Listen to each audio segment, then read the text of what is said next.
So, hi everyone! I'll be cooking adobo for tonight, our ulam. So, ito yung ingredients ko. Bawang sibuyas, napakaraming bawang at sibuyas. Kasi I prefer na mas marami to kasi mas healthy yung benefits kasi nito. And yung sibuyas yung magpapalasa dun sa adobo na style ko. Then, meron tayong patatas dito. Then, also, manok. Nabili ko to sa Farmer's Choice. Somewhere sa Landers ata, na mga nasa 289 pesos lang. Marami na. Pero may mga parts pa ako dyan hihiwain, pang family size. Kasi family kami dito kakain. Dahil ako ang mas So next yun, ilalagay ko na yan siya sa kumukulong tubig para mas malambot siya at parang fresh talaga yung ano. Ramdam mo yung kabadingan at kalamputan ng manok. Excuse me, what's this I'm hearing? Ang kasal-kasal. Masyado yung ginigrill si Eric dahil. Please go get them. May tumalong isa. Tanga yan.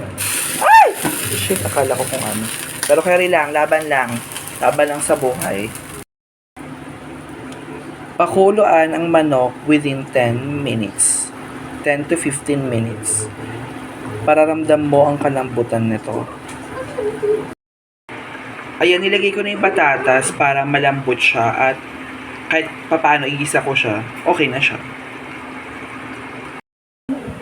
So ayan, gagawa ko ng sarili kong sauce. This is my special sauce. So meron tayong toyo from Dato Puti. Tansya-tansya lang.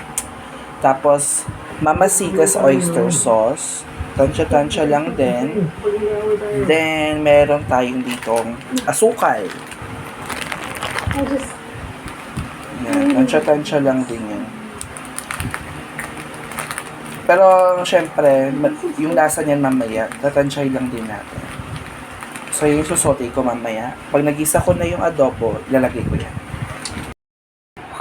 So, yan. Pag mainit na yung mantika, ha. Pero, tips lang, guys. Kapag maglalagay ka ng mantika, make sure na mainit yung kawali para hindi magdikit yung manok or yung mga igigisa nyo. So, pag yung umuusok niyan, pwede nyo nilagay mantika. Then, after mga 2 minutes, pwede na yan. So, isa lang natin yan. Bawang sibuyas. Patayin mo lang yung bawang sibuyas. Ganyan.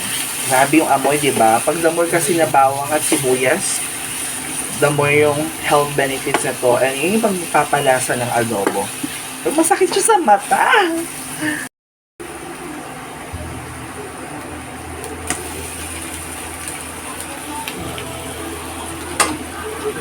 Yan, nilagay ko na yung manok with the patatas itself. Yan, halu-haluin.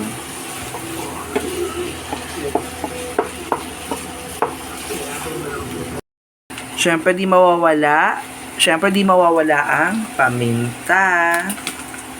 Oh my God, naparami. Pero okay rin yan, haluin natin yan. Okay, medyo okay na. I'm gonna put my special sauce.